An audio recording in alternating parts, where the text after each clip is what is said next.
Let's talk a little Philadelphia 76ers and LA Clippers.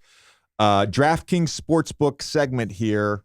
Want to go through real quick because I actually want to talk about the trade, but I want to go through real quick the off-season championship odds all the way up to this morning after this trade was consummated. So Philly started the offseason at plus 1,300, LAC at plus 1,800. Obviously, by opening night, some uncertainty around James Harden. Philly's odds had shifted. They were now at plus 1,800. LA Clippers stayed the same at plus 1,800. Yesterday, Philly at plus 1,900. LA Clippers at plus 1,700. And then after the trade, Philly went to plus 1,800, and the Clippers dropped down to plus 1,200, which is the same as the Warriors and a touch better than the Lakers at plus 1,300. So clearly, the odds makers thinks that the Clippers improved their championship odds with this trade, and there's a lot to get into. James Harden, PJ Tucker, going to the Clippers for Robert Covington, Nicholas Batum, Marcus Morris, KJ Martin, 2 first-round picks, 2026, 2028, some second-round picks, and a pick swap. I want to say one thing before you start. Any questions you have, any comments you have. Saw a lot this morning when I woke up at 6:30 to go get my Invisalign put in. I have Invisalign now, 3.5 months. We're going to work through this together, guys. So no comments. So on my way to the dentist, I was reading the comments about this trade, and I'm like, based on the market, based on what James Harden said, I want to go to LA. I want to go to LA. There's not really any other market for him. I think Philly did all right with this. I think they did all right. And you and I were just talking off camera.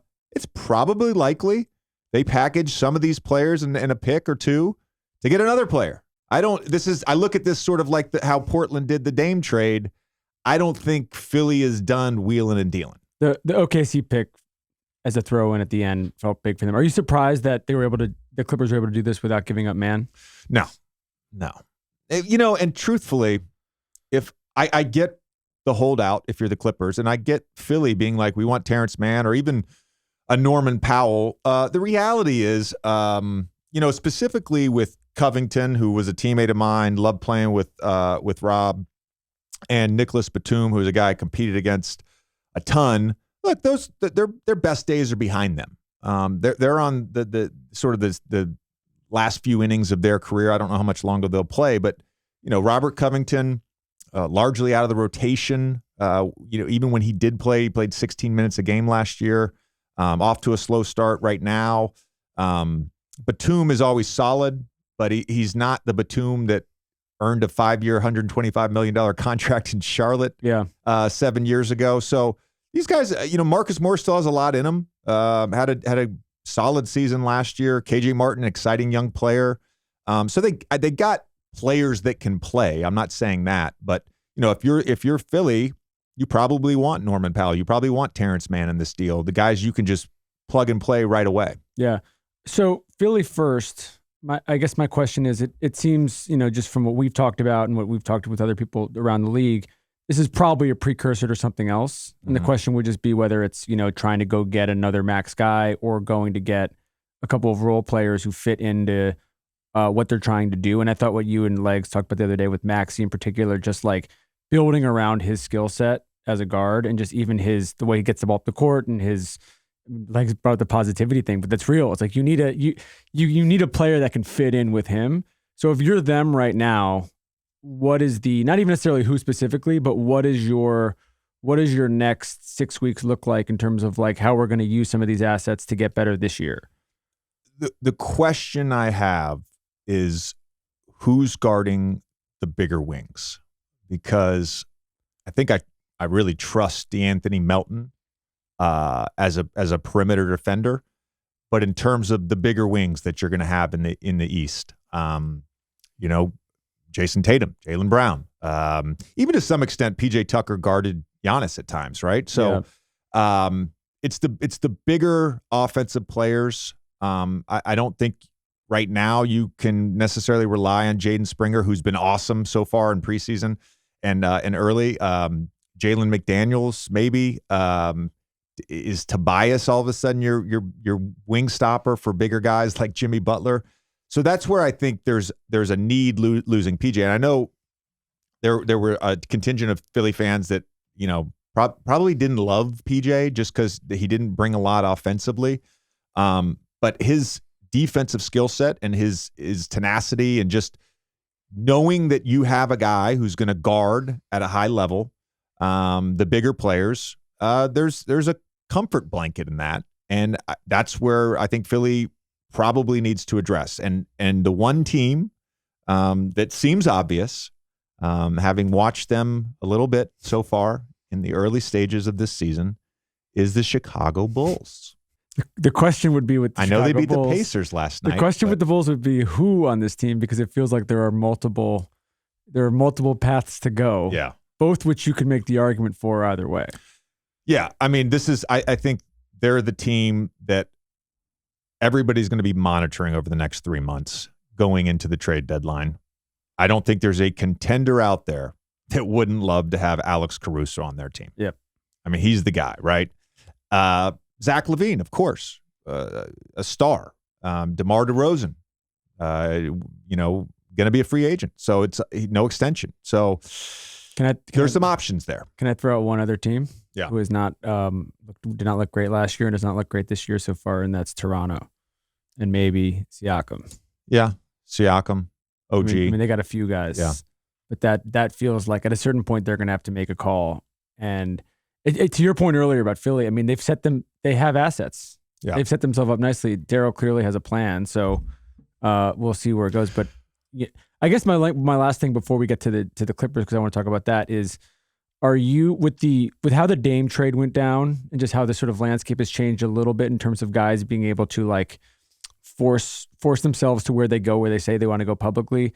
Are you kind of surprised this ended up being as clean as it was? No.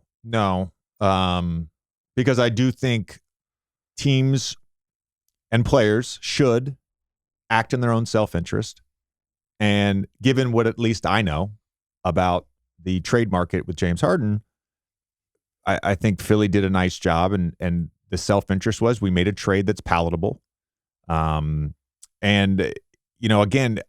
we talked about this all summer as these trades were happening, whether it was Bradley Beal or Chris Paul or a number of other guys. Like the landscape of what happened with Gobert and Donovan Mitchell is much different now. And I just don't think, there's going to be a trade at some point where somebody trades 5 first-round picks, but I just don't think that's going to happen as much anymore with star players. I just don't think it is. Let's talk about the Clippers because I do like this trade for them. I do like the fit Harden with Paul George and Kawhi. I do have a little bit of an issue with the Westbrook Harden pairing at this stage of their careers. I think that's my main issue because I think Russ gave the Clippers something that they didn't have in that. And he's not the elite finisher that he was 10 years ago, but he's going to put pressure on the rim. He's going to put pressure on the backside of the defense. He's going to create pace. He's going to get the rebound and dribble out and get out in transition. And so in some ways, I'm concerned that all the good stuff we saw with Russ with the Clippers since, he ended up there in the buyout and early in the season gets mitigated because Harden's going to have the ball in his hands. Yeah. And he's back to, I hate to say it, but a little bit of the role that he played with the Lakers. Yeah. And that's probably my biggest concern because I do think keeping Norman Powell, keeping Terrence Mann, adding James Harden to Kawhi and Paul George. Yeah, I think the Clippers got better. Yeah. This feels a little bit just like an insurance hatch for them in terms of just their health and having this has been a team. I mean, they've been snake bit since those guys have gotten there. And so adding a piece like Harden just feels like it's a, if one of those guys does go down again, maybe you have to change up your scheme a little bit, but you can run the ball, you can sort of run the offense through him more. He led the league in assists last year. I was looking at Kawhi's shooting numbers so far this year, shooting 55% from three so far this year, obviously small sample size. He shot 47% over his last 35 games from three last year. Do you feel like they're going to make that more of an emphasis in terms of James sort of looking like rather than having to just sort of run everything through him offensively, just sort of look for him more on the perimeter, and maybe that can help with some of this, injury stuff? Well, yeah. I mean, I think some of the injury stuff is interesting. Not to rehash the discourse, an injury is an injury, and Paul George and Kawhi have been injured. They've gotten hurt, whether it's been an elbow, an ankle, a knee, whatever it's been, they've gotten hurt. And then there's the rest part, the load management part. And look, the rules are in place. The rules are in place. I think we're going to see less of that with this team. I do feel that there is going to be more of an emphasis on the regular season with the Clippers, and I do think James Harden helps in that regard. I will be watching, especially, I think there's always a honeymoon period with this stuff where everybody, I'm just going to defer. I'm just going to defer. I'm just going to defer. So I'll be watching for the next month, 4 to 6 weeks, how this all works offensively. Everybody's always talked about Paul George and Kawhi having a table setter, and James Harden, of course, is that. But you also want the ball in Paul George and Kawhi Leonard's hands. Like Kawhi and ISO, Kawhi in a pick and roll is great. And, I think all basketball fans for the last 3 or 4 years have been like, James Harden, when you spot up, will you just shoot the catch and shoot three? And to me, he's got to be willing to do that. Yeah. Because I do think the offense, as good as Harden is and still is, I think the offense still has to run through Kawhi and Paul George. Harden, 41% catch and shoot threes last year, 38% on pull-up threes. Sort of last question before we wrap. Are the Clippers now, we're talking about the odds before, are the Clippers now, in your opinion, title contenders? I think this moves them in that direction. You always want to see how it works on a basketball court rather than on a piece of paper or a spreadsheet. 2K. Yeah. 2K lineup. Yeah. So look, I'm not going to put them in tier 1 right now. Maybe in a month, maybe in 2 months, I will. Again, going back to DraftKings Sportsbook, I think it's safe to say they have them just outside the tier 1 in terms of these odds. They're tied for 5th with the Golden State Warriors, and of course the Celtics, the Bucks, the Nuggets, the top 3, then the Phoenix Suns. I've watched 3 of the 4 Nuggets games. They're pretty damn good. The continuity there is pretty good. They're pretty damn good, and it's hard to say how this trade helps LA deal with the big guy. It's a fair point. Basketball's more fun when you're in on the action. Download the DraftKings Sportsbook app now and use code JJ. New customers can get $200 in bonus bets instantly for betting just $5. Only on DraftKings Sportsbook with code JJ. The crown is yours. Gambling problem? Call 1-800-GAMBLER or visit www.1800gambler.net. In New York, call 877-8-HOPE-NY or text HOPE-NY 467-369. In Connecticut, help is available for problem gambling. Call 888-789-7777 or visit ccpg.org. Please play responsibly. On behalf of Boot Hill Casino and Resort, Kansas. 21 and over, age varies by jurisdiction, void in Ontario.